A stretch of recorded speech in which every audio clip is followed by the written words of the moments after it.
Hi, this is Stephanie Miller from The Stephanie Miller Show. Please enjoy this exclusive clip from my show on Political Voices Network. We talked to Dr. Redlener earlier about Mitch McConnell. You tweeted, if McConnell has a massive stroke on national television, it's 100% the fault of his people. I don't like the man or anything he stands for, but his team is failing him. It's awful to watch. I hope someone who cares for him intervenes soon. We were just saying, I know it's like, we all become doctors, right? And speculating about what it is, right? Because I guess, what is he called? The Capitol doctor is saying it's not a lot of the things we expected. He says it wasn't stroke, it's not Parkinson's.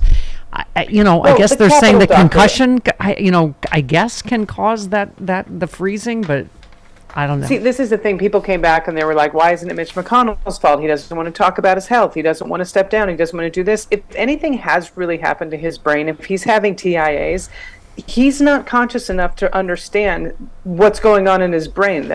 So to expect him to be the one to be like, I'm not going to do public appearances anymore is sort of absurd. Someone else needs to step in. And listen, the doctors and the Capitol doctors, I don't think one that did Trump's, because didn't that doctor pass away, the one that said Trump is the that was his original crazy doctor that wrote the original crazy letter. So what's his name? Bornstein. Yes, who mysteriously died. Yeah, I just don't trust those. I don't trust them, especially when there's someone with that mumuch power and that much money who wants to stay in office. Well, I was saying, I think we've all been tainted by Dr. Ronnie Jackson, who clearly was a trunk sycophant that lied about his weight and his, general health. I mean, dear God, you just look at him. Trump. Concussion, and he's just having a hard time finding his words when people are asking him, but he looks like a prisoner in his own body during the eclipse, so it's hard to believe that. Chris, you were saying some photos of Trump are Photoshop, but have you seen the ones lately? That are video of him walking or standing there, at the golf? But there are a lot of really awful Photoshop. Yeah. But Dana, that's what I'm saying. What kills me is not only is, Trump only 3 years younger than Biden. Biden's clearly in fantastic shape, and Trump clearly is not. Oh, if you're going to talk about health, and age. I think I have broader shoulders than Trump, which is funny. If you look at photos of Trump, that's what Bob Cesca said. He's collapsing from his shoulders. He is, and I think most of us, at least in this room and on the show, have broader shoulders than Donald Trump. That's funny. Okay, let's move on. Including Jody, and we know how tiny Jody is. Right, she has sparrow shoulders. She's teeny tiny little girl. Little bird shoulders. Yeah. So we were saying, we are just in this what do we call it? Post-fact universe where they're talking about, impeaching Biden, and literally we don't know for what. The latest I could tell, James Comer's latest ridiculous whatever just blew up in his face again. Mm-hmm. Even people on the right are saying he's produced no evidence. So but apparently, come hell or high water, they're going to do this. Well, embarrassment if they do. I don't even have the numbers, but there's still some sane-ish people in the House of Representatives even on the are going to vote for his impeachment. Yeah. I'm sure you covered this, but Fetterman coming out and saying, what do you guys have to stand on? You don't have anything to stand on. Your guy's been indicted 4 times. He's been impeached twice. This is all retribution. We know it is. Yeah, clearly it's a distraction. Yeah. I love sane-ish is the best we can hope for from a Republican. Sane adjacent? Sane adjacent. Yes. It's like Beverly Hills adjacent. It's not. It's not Beverly Hills. Okay, it's not really sane. Okay, here is the Fox and the Friends talking about impeachment. Force an impeachment vote. He wants Joe Biden impeached, and he says he will oust Kevin McCarthy if he continues to so well. Steve Scalise, who's dealing with blood cancer right now. Is there anybody else? This is what Matt Gaetz is just speaking into the wind. Just look at McCarthy's slot. He's not slow walking anything. Ay, dear God. Okay, went on to Kilmeade.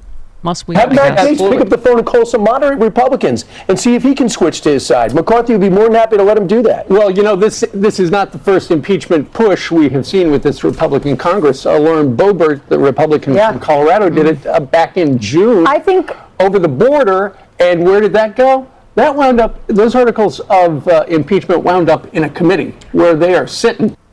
Oh, that was the first Betty and Veronica Yeah. fight. Marjorie Taylor Greene and That's- Lauren Boebert. yeah. You stole my idea. You copied off my impeachment paper. That was my idea.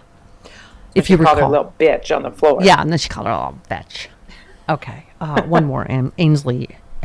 Don't you think that Republicans would be for this if there is more information, if they can get there to the were bottom, proof. if Comer can get proof and he can get to the bottom of that, then Republicans would be all for it. But they definitely need that proof in order to start an impeachment. As we were talking about, the people, the Republicans in those districts that Joe Biden won, they've got to be able to say, look, I voted for it because look at this. It shows that there was corruption, actual corruption, not just bank records, but things that show that laws were broken. So far, Comer and company have not been able to But put it's that so together. overwhelming. Ruh-roh. That was on Fox News. Oh, They want to truth getting admit out. There's nothing there. Oh, well. Yeah, Well, there's also in a trial, they have to have witnesses. Every time Republicans say they have a witness, there's a whistleblower that gets arrested because they're not, an informant or something like that, Yeah. or a spy. Like they're all under indictment or they disappear. They have to have witnesses in an impeachment case. People have to testify with evidence that Joe Biden did something wrong on a national level. And every time they find these people, they disappear. yeah. Or they say the opposite, right? I mean, it's just- Absolutely, yeah, under oath. yeah. They're like, actually, there is no proof. I'm sorry, I don't have any evidence. Clearly it's a distraction, and we were saying like people like Mike Huckabee, it's just sort of loosely talking about, I mean, basically they have become the anti-law and order party. It's just they're basically saying if you prosecute Donald Trump, there's going to be blood. I mean, this was Mike Huckabee yesterday. Do you know how political opponents to those in power are dealt with in third world dictatorships, banana republics, and communist regimes? Well, it's simple. The people in power use their police agencies to arrest their opponents for made-up crimes in an attempt to discredit them, bankrupt them, imprison them, exile them, or all of the above. So all 91 felony counts against Donald Trump are made up, according to Mike Absolutely. Huckabee. And then he went on to say this. And if you're not paying attention, you may not realize that Joe Biden is using exactly those tactics to make sure that Donald Trump is not his opponent in 2024. Here's the problem. If these tactics end up working to keep Trump from winning or even running in 2024, it is going to be the last American election that will be decided by ballots rather than bullets. Okay. All right. Yeah. Wow. He's lovely. I'm telling you, these people should be arrested for terrorism. That is a naked threat. Stop prosecuting this guy. Absolutely. Yeah. Okay. Meanwhile, back on Earth One, in the real world, senior U.S. District Judge Lewis Kaplan said E. Jean Carroll's second defamation suit against Trump had largely been decided. She handed down another defeat for Trump, limiting the trial to damages only. She said Carroll had proved in the first trial that Trump demonstrated actual malice. The trial in this case shall be limited to the issue of damages only. She already won the $5 million judgment against him in the earlier trial. I mean, in the real world where facts matter, he just keeps losing. Right? I mean, I just love that this one it's not deciding whether or not he actually defamed her. It's just how much do you owe her at this point, because he keeps of in the 2019 trial, the 2020 trial, excuse me. So if that is defaming her, he said the exact same thing in that CNN. I know I'm a little bit chopped. Try and fix it in the break. Yeah, that's okay. Let's do that. This just in. Peter Navarro's contempt of Congress case is now with the jury. Given the brevity of the case, a verdict is highly likely in the next few hours. So let's hope that crank is on his way. Yeah. Well, the lady with the sign. They can do the Green Bay sweep right into prison. How about that? Huh? The Green Bay Green sweep. Bay sweep is what he called the coup. Okay. Boost your immunity now with Tapiro, the new high-potency, great-tasting elderberry gummies infused with zinc and vitamin C. Tapiro is available exclusively at healthpowerusa.com. Boost your immunity. Order your supply of Tapiro now at healthpowerusa.com.